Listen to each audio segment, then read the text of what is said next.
And our first speaker tonight is Wesley Sherwood. Wesley Sherwood is familiar with moving, and tonight he will share how he navigated the changes moving from another country and another American state. He is delivering this speech to include the feedback he received on August 11th.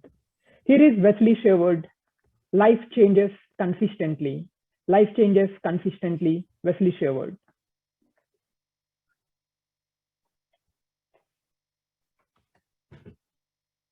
Raise your hand if you've ever lived in another state. I see many of you have transplanted from another place in America. Well, for me, I've lived in 2 countries, 3 states, and many cities. My journey started out growing up in the island of Jamaica, and after graduating from high school, my mother asked me to move away from Jamaica and move to the United States. I went from a tiny little island in the Caribbean to this gigantic city called New York City. Talk about culture shock. It was an amazing experience. New York was a very vibrant city. When they say it's a city that never sleeps, they're not lying. You can hear car alarms going off all hours of the night, and it seems like there's always someone that needs an emergency. I like life in New York, but I did miss a lot of my friends and family that were back home. I was very excited at the idea that winter was coming and I was finally gonna have an experience with snow. For many months, there were chances of snow, but then there was no snow. And it got all the way down to almost the end of winter. Or wait, that wasn't the end of winter. That was just the fall. But I was Jamaican, so I didn't know about cold weather. I thought it was winter. I was wearing a coat in September. However, finally we got some snow around Thanksgiving. And first there was little bits of flurry, and I was all excited. I was out there running around and it just having a great old time. And then came snow. It was very exciting. I was in the blizzard in 1995, and I went out to the park and I played around in the snow, and we had such a great time. And then it was too cold and I went back inside. And guess what happened in another couple days? There was more snow again. This time I was sick of it. Everywhere was frozen and it was slippery, and it got to be this gray slush that would get over everything, including my clothes at one time when a car splashed me. At that point, I was sick of New York. I was ready to leave. I decided to move to Florida. I had family members in Florida, so I was familiar with the territory. And hey, guess what? It was right there next to Jamaica, 2 hours away on a flight, and I would be back home with a lot of my family and friends. So I started looking into what it would be like living in Florida and how great of an experience it would be. Palm trees, coconut, tropical fruits. What else do you want? As I was having these thoughts in my head and making these plans, all of a sudden my friend Liz said, hey, guess what? I'm going out to California. I hear it's really nice out there and it's very dry. And I looked it up and I saw, well, California only gets probably rain about 2 months out of the whole year. And I said to myself, well, I would like to experience that. I had listened to a lot of music from out west. Yes, the Beach Boys, Dr. Dre, Snoop Doggy Dogg, all of that stuff. And I wanted to see what this was all about. So we jumped on a plane and flew over to sunny San Diego.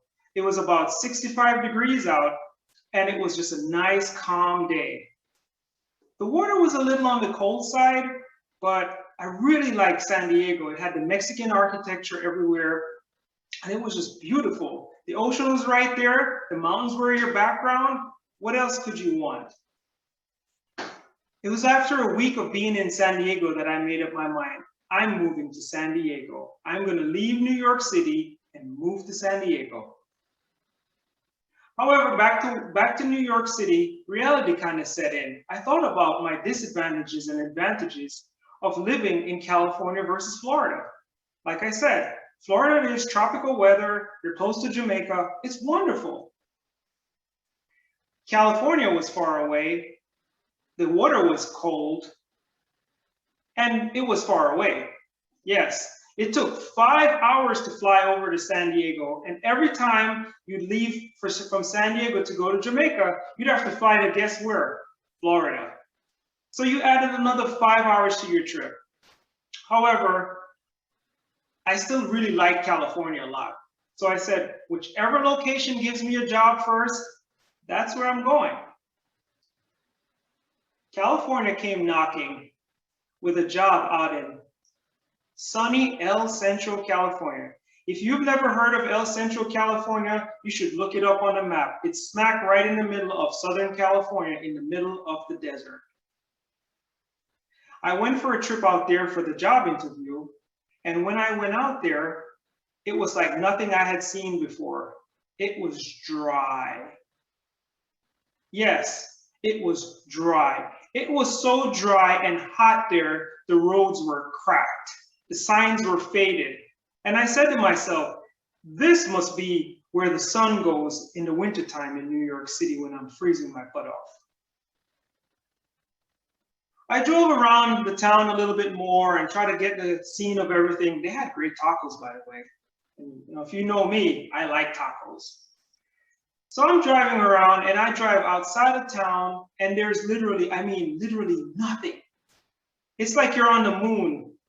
There's nothing anywhere. There's no clouds in the sky. There's nothing running around on the ground. There's no bushes, nothing. It's just blank. So anyway, I managed to get an offer on the job. And I spoke to my friend Liz and I said, hey, would you join me on a trip back out to California so we can check out this place? Because I really want to show you this El Centro, California. It's not near the ocean. It's 120 miles away, but it's 50 feet below sea level. So we went out there and we checked it out. And as we drove outside of the town, Liz had this white blank look on her face.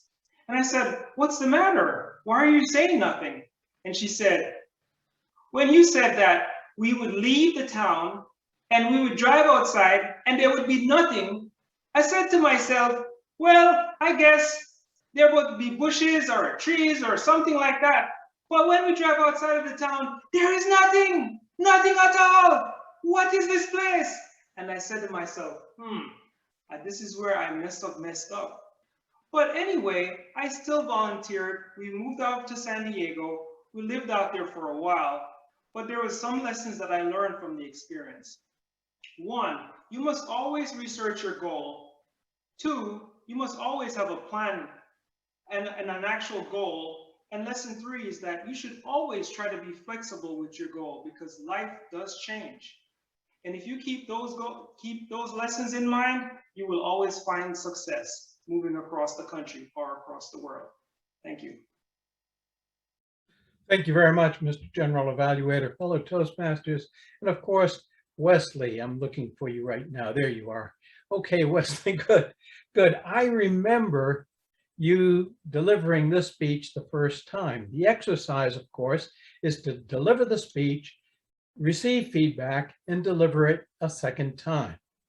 I enjoyed this speech much more this time than I did when you first delivered it. And I asked myself, why did I enjoy it so much? In part, I think it's because you added so much fun to it. You added so much of the experiences that you hadn't really talked about. Like, for example, you thought you had weathered the winter and then you looked down and it was only September. Great comment. And then you, of course, were faced with the blizzard of 1995. Then you talked about Florida, for example, being the home of palm trees and coconuts, and then on to San Diego, where you visited San Diego. It was beautiful. It was wonderful. You said, California is for me. Then offered an opportunity to go to El Centro, California. What an experience, and how much fun did you have in describing El Centro, California, right smack dab in the desert of all crazy places to end up having to live. I liked it so much when you talked about the fact that who wouldn't like living in El Centro, California, when they have tacos everywhere and you love tacos. So that was great. It was fun to hear. And then you introduced your traveling companion, Liz, and you gave her a voice tonight. I thought it was wonderful that you were able to use dialogue with Liz, who said, you told me there was nothing here, but my gosh, there is nothing here. That was a wonderful use of dialogue. I enjoyed it a great deal. I enjoyed the entire speech. It was wrapped up with a very quickly with your 3 points of research and check it out and be flexible. A couple of things I want to recommend to you. One is that you, like Woodrow, because you shave your head, there's a reflection of, yep, that's it. So you need to check your lighting, and somehow you and Woodrow both need to be aware of the fact that that lighting is a little bit distracting.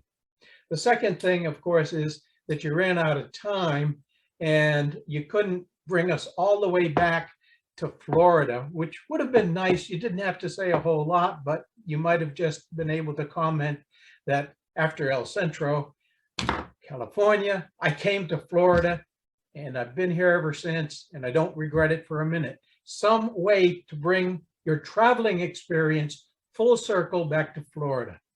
Nevertheless, I thoroughly enjoyed this effort. And in my opinion, it was much more entertaining and interesting the first time when you gave it. Mr. General Evaluator, Mr. Sims.